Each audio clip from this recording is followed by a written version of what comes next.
Hello guys, welcome to John academy. This is Shahul John. आज हम पढ़ने वाले हैं NIOS economics code 214 chapter 8 class 10th के लिए, जिसका नाम है लागत तथा आगम। प्रीवियस वीडियो को, चैप्टर्स की वीडियोस को आप प्लेलिस्ट में चेक कर सकते हैं। इसमें हमारा जो फर्स्ट टॉपिक है वो है लागत का अर्थ तथा इसके प्रकार।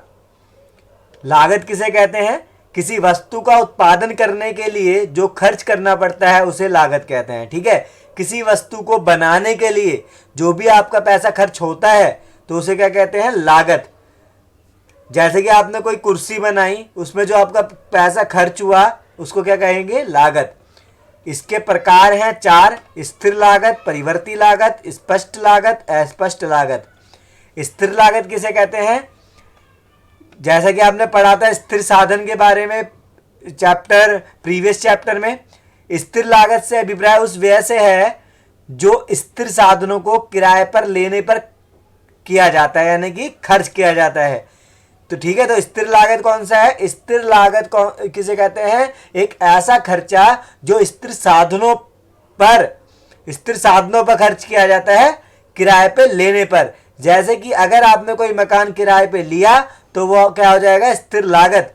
क्यों हो जाएगा स्थिर लागत? क्योंकि आपको हर महीने उसकी पेमेंट करनी पड़ेगी जो कि फिक्स होगी, इसलिए उसको स्थिर लागत कहते हैं। जैसे कि अगर किसी का किराया 4500 रुपये है तो आपको हर महीने 4500 रुपये ही देने होंगे, तो ये क्या है? स्थिर लागत। इसलिए ये होती है, ये स्थिर होती है। ठीक है।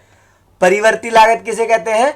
परिवर्ती लागत से अभिप्राय उस व्यय से है जो परिवर्ती साधनों पर खर्च किया जाता है। जैसे कि आपने पढ़ा था परिवर्तनशील साधन कौन से हैं? श्रम। जैसे कि उदाहरण के लिए किसी को मजदूरी के बदले में दी गई आय। अगर किसी व्यक्ति से आपने काम करवाया 1 दिन, 2 दिन या 4 दिन, तो उसको कुछ दिन के लिए ही काम करवाएंगे आप, कोई फिक्स तो है नहीं, तो उसको ही क्या कहते हैं? परिवर्ती लागत कहते हैं, क्योंकि उसको, उस मजदूर को आपने 1-2 दिन काम करवा के ही पैसे देना है, या 1 दिन भी आप काम करवा सकते हैं, तो ये परिवर्ती लागत होती है। ठीक है, तो ये तो स्थिर है जो आपको परमानेंटली हर महीने देनी है, और परिवर्ती लागत में मजदूरी देनी है, किसी को जितना काम कराओगे उतना पैसा दोगे। स्पष्ट लागत कौन सी है? स्पष्ट लागत वह लागत है जो उत्पादक साधनों की सेवाओं के बदले में खर्च करता है।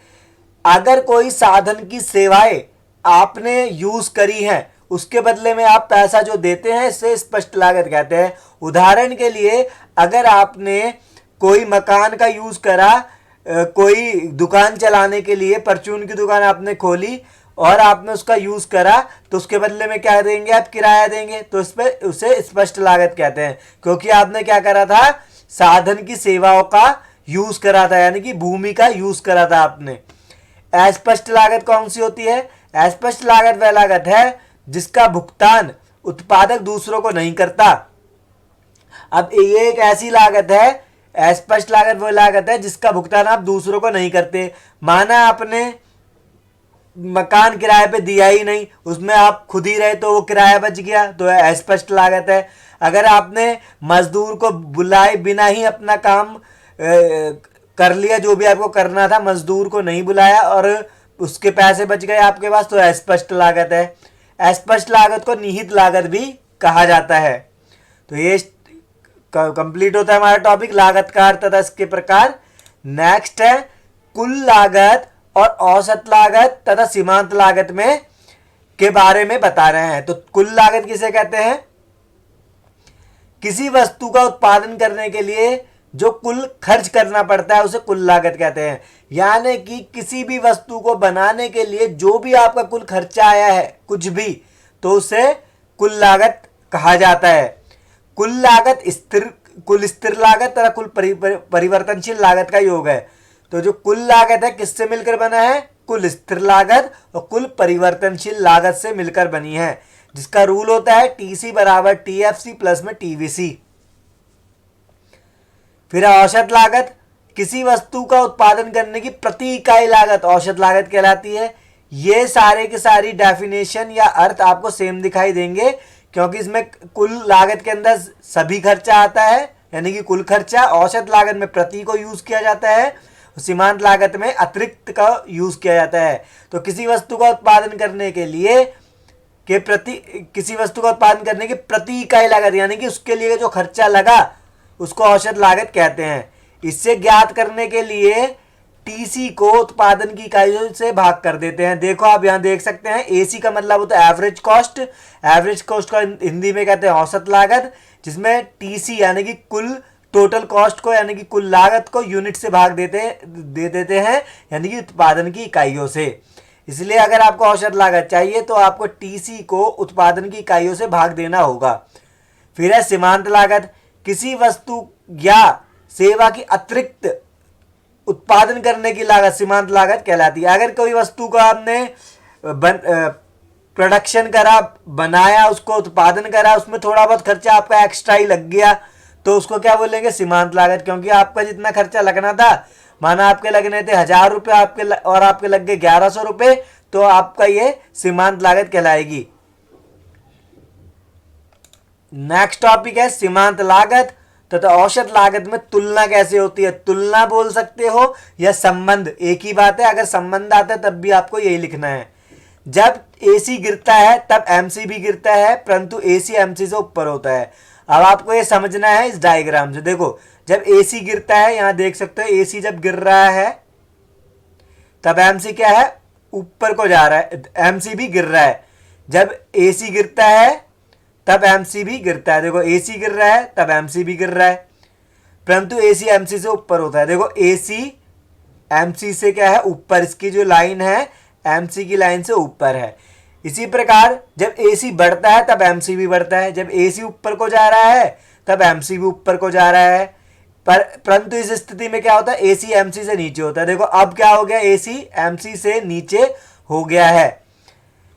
फिर है एमसी एसी को न्यूनतम बिंदु पर काटता है। एमसी एसी को न्यूनतम बिंदु पर काटता है। यहां आप देख सकते हो एसी का न्यूनतम बिंदु क्या है, ये है, यानी सबसे छोटा बिंदु एसी का ये है, जहां मैंने यहां रखा हुआ है डॉट। वहां पर एमसी एसी को उसके न्यूनतम बिंदु पर काट रहा है यहां पर। ठीक है, तो ये हो जाता है सीमांत लागत तथा औसत लागत में तुलना या संबंध। नेक्स्ट है आगम, औसत आगम और सीमांत आगम। इनके बारे में बताना है, यानी कि इनका अर्थ बताना है। आगम किसे कहते हैं, किसी वस्तु या सेवा को बेचकर प्राप्त होने वाली आय आगम कहलाती है। अगर आपने कोई सामान बेचा और बेचकर पैसा कमाया तो उसे क्या कहेंगे, आगम। या आपने सेवा बेची, यानी कि जैसे कि ट्यूशन टीचर, या जब ट्यूशन टीचर पढ़ाते हैं तब उसके बदले में जो उनको पैसा मिलता है वो भी आगम है। जब डॉक्टर क्लिनिक में किसी को देखता है, यानी कि उसका इलाज करता है, तो वो भी उसकी सर्विसेज है, तो उससे जो उसने पैसा कमाया तो वो आगम होगी। फिर है औसत आगम। औसत आगम में मैंने आपको बताया था, औसत का मतलब प्रति होता है। किसी वस्तु या सेवा की प्रति इकाई बेचकर प्राप्त होने वाली आय औसत आगम कहलाती है। सेम, तीनों के तीनों सेम है, पर थोड़ा सा फर्क है इसमें, यहाँ प्रति जुड़ जाता है और यहाँ पर अतिरिक्त।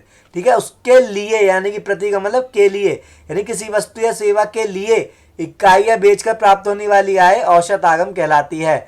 ऐसे ही सीमांत आगम कौन सी है, किसी वस्तु या सेवा की अतिरिक्त यानी कि एक्स्ट्रा इकाई बेचकर प्राप्त होने वाली आय सीमांत आगम कहलाती है। यानी कि आप चाहते थे आपकी 100 वस्तुएं बिक जाएं, पर आपने बेच दी 120, तो वो ही आपकी सीमांत आगम कहलाएगी।